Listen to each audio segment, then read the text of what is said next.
Good morning, ladies and gentlemen. This is Lamlan Moyo coming to you live. Today, we are going to be looking into um, the most important course, which is SHIREP course. Right. So, as we get into this training, ladies and gentlemen, let's brace ourselves and have fun. All right. Well, straight to the point. Straight to the point here. We would want to actually say why exactly are we finding ourselves in a situation where we need to learn occupational health and safety. Occupational health and safety has got branches there. It talks about safety, which has got a lot to do with how people are working at environment that is free of hazards. Because hazards, when two or more hazards collide or something like that happens, we end up having incidences. And incidences, they tend to result in injuries, death, psychological impact, loss of work, loss of body parts, a lot. The list is endless of things that can happen in issues where health and safety is not taken care of. So, for us here who are sitting around the table to say, let's discuss safety, health, environment, representative situation, we are saying it is important that each and every workplace out there ends up having a shirap, being a person who actually stand in between employees and employers to try by all means to have a common practice that will end up resulting in no incidences at all. And if there are no incidences at workplace, then people are safe, which means the safety is fine. People become healthy, which means the health aspect is fine. And also the environment where people are working becomes also well taken care of. Hence, we are saying she rep, which is safety, health, environment representative. So you are a representative who is a go between employers on the other side and employees on the other side. And you are standing in between here, trying to balance the situation to say, what are the employees looking for? They want to be safe, they want to be healthy, they want to work in an environment that is okay. At the same time, what does the employer want? Employer want us to comply. Employer want us to work in a safe environment because if we don't comply, the employer is gonna lose money because if people are going to be hurt at work, they're gonna claim somebody must take up the bill, right? If somebody has to go to hospital, if somebody has to stay at home being paid because he got sick, he got injured at work, or somebody needs now to go and permanently stay at home because maybe he's on wheelchair or he's physically unable to attend to work.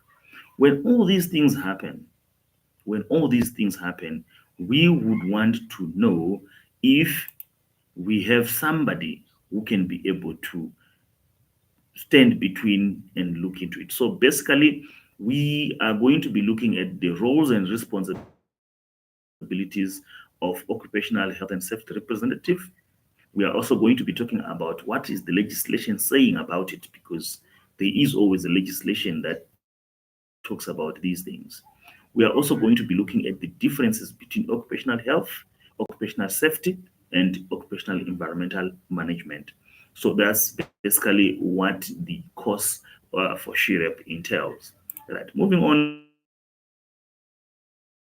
the purpose of us being here to do SHIREP is because the first and foremost important things is that we can categorize our job into three classes. One of the classes is that we review effectiveness. So, SHIREP most of his or her job is to review effectiveness of health and safety measures, right? Effectiveness of health and safety policy at workplace, right? Uh, Effectiveness of the committees that you form as health and safety people and staff. So you will see that there are a lot of things that you will be doing under reviewing the effectiveness of the whole occupational and health and safety measure or bundle, right? So that's one of your jobs there. Another job that is on the shoulder of a SHIREP is to identify hazard. Basically, it's the performance of what others would want to call HIRA, because the identification of hazard does not just end there.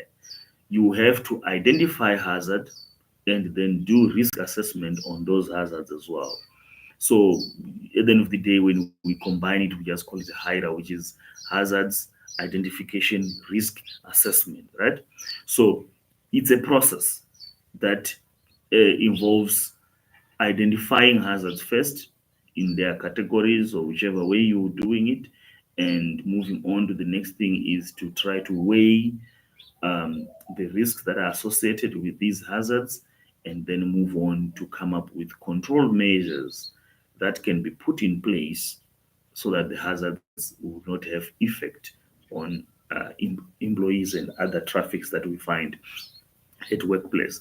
So, in other words, that would be the second category of your job is to perform HIRA or risk assessment.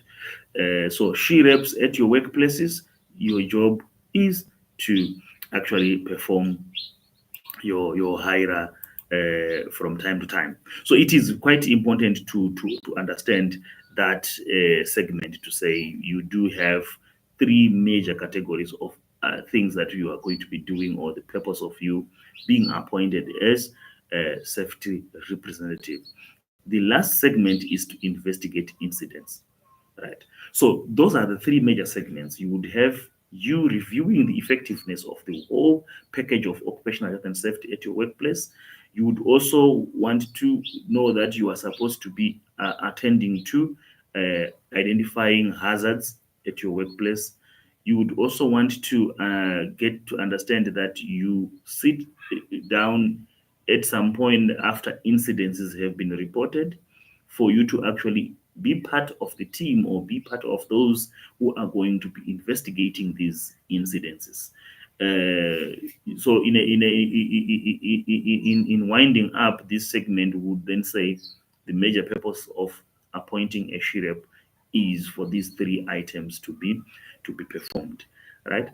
Moving on, you would see that there is a process that is supposed to be followed when you are appointing an occupational health and safety representative, whom we are calling SHIREP today. There is a process, right? The process is well explained in the Act, which is the Occupational Health and Safety Act, an act that we'll continuously refer to when you are somebody who is now working in occupational health and safety. Actually, everyone at workplace, once you are employed, you need to understand this act, because by law, most of workplaces need to display this act on notice bodies or on places where people are actually able to access, right? So once an employer realizes that you now have quite a number of employees at your workplace, you are supposed to appoint a SHIREP, right? Of course, the law would then tell you that if you've got up to 20 employees, then you should have what? You should have a SHIREP, right?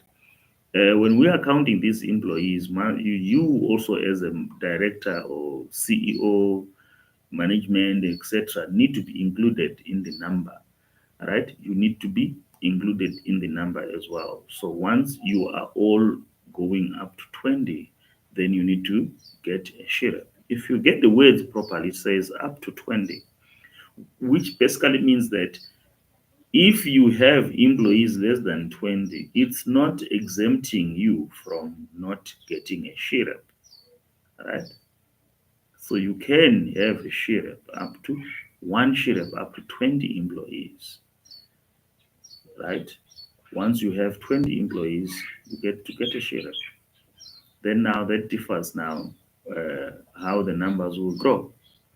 All right. So one sheriff for up to 50 employees if it's a factory or it's a high risk area. One sheriff up to 100 employees if it's a low risk area such as maybe offices and stuff like that. But many a times when the Department of Labor comes to visit, they will still stipulate that get a sheriff even if you have got less than 20 employees because of the importance of this job or of this part of work. Hence, they end up pushing to say, we understand the law says this, but for you to function properly, you need to have a sheriff. So once you have understood that, it's very important. We are going to dissect the act one by one on our next clip, but for now let's look into those situations here. Now the employer must meet with trade unions to negotiate the appointment process.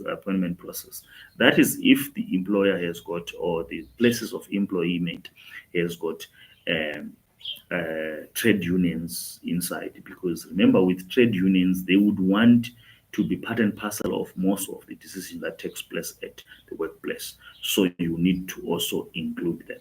Okay. You would also need to understand that there is in writing that now we are going to be appointing a particular person on this position, which means there should be appointment later, right? However, this particular person should be appointed from the full-time employees of that particular workplace, which means that the process has to be where you actually ask these employees to go there, whether supervised by trade unions or supervised by an external person or by you as management, whatsoever, the way you feel that is going to be free and fair.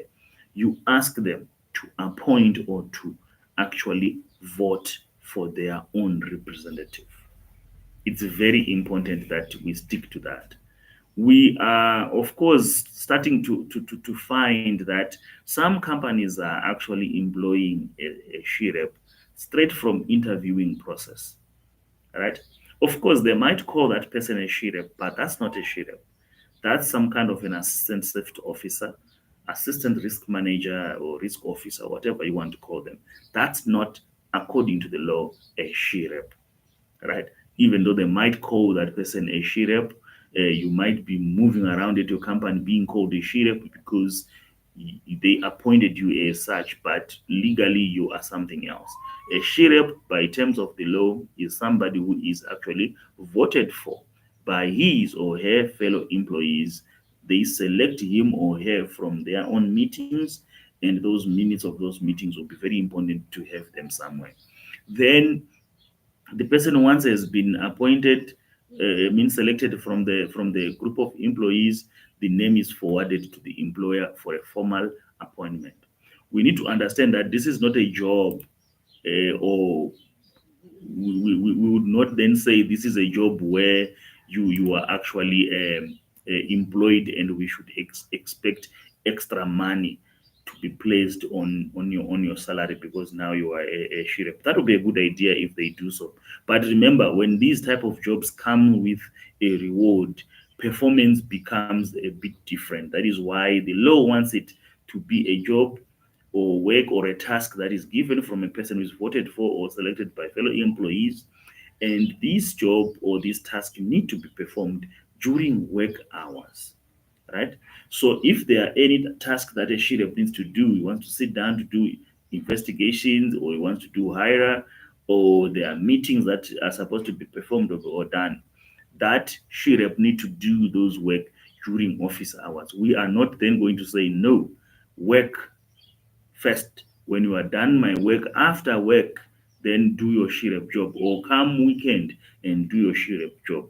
We can't do that because of how these people are then employed or are actually appointed.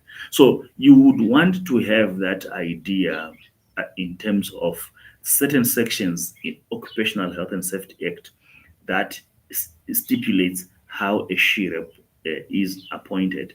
When is a company expected to have a sheriff? What are the duties and the rights of a person who is in the sheriff structure there, right? For now, I hope we still going way ahead without any problems. Right, moving on to the next part, we would want to talk about a situation where these she people, the safety, health, and environment representative, once they are many, two or more at workplace, there is need for establishing what we call occupational health and safety committees or she committees, right? Now, what exactly happens here is that in some companies where there is a safety officer, after realizing that he or she has appointed quite a number of people in the safety department, such as occupational health and safety representative, first aiders, fire marshals, and so on. Uh, in those situations, they would then be able to what to make those changes, right? So the functions of occupational health and safety committees are, in essence, trying to bring you together as people who are involved in occupational health and safety, right? You are being brought together to actually meet as a committee, right? So the occupational health and safety committees, it's when we realize that we now have two or more um, sheriffs, and we are saying now, guys, let's formulate ourselves to become a committee, right? So we'll then have all the sheriffs and everyone who is involved in occupational health and safety, and then we have management also representing management on that side. So you would want to have that mixture of management and workers. So on the workers side, you have got uh, the sheriffs, right? Then on the management side, you have particular managers who will be representing management. To make the thing to balance, it's better to have equal number of people from management and sheriffs. Or in other matter, to make it even more better, is actually to have more sheriffs than managers. For instance, let's say the company has got five managers, right, and two sheriffs. For you to formulate the committee, you can't be bringing five managers and these two sheriff into the board and call them this is a committee. That would be a wrongly constituted committee here because it would be biased towards management. It's actually better for it to be biased towards employees and not biased towards management. So you'd rather have one manager versus two safety representatives, and so on and so on. You wouldn't want a situation where you would have more safety, more management than the safety people there. That would be the composition of these health and safety committee. Right. These committees, their job is actually to make recommendations to the employer on health and safety matters. That's one of their major jobs, is to make recommendations. Remember, each and every a safety person, sheriff, will be collecting particular data, information, complaints, and so on from wherever you are working from your stations. And at a particular date, at a particular time, you guys are going to meet to have a committee. When you meet to have a committee, that's when you are going to be making recommendations there. You are there to discuss incidences to find out that, but what exactly is causing incidences? Why people are becoming ill? Why people are dying? Why people are getting injured? Or even why are we having near miss? which basically means something could have happened but did not end up happening, right? You also would want to have other functions that can be prescribed in your own meetings, where you would say, guys, let's discuss this and that, this and that. So, ladies and gentlemen, my lesson today ends here, where we have spoken about why do we need SHREP, how to get a SHREP at work, and how to constitute uh, SHREP committees. We will meet again as we continue with this second lesson.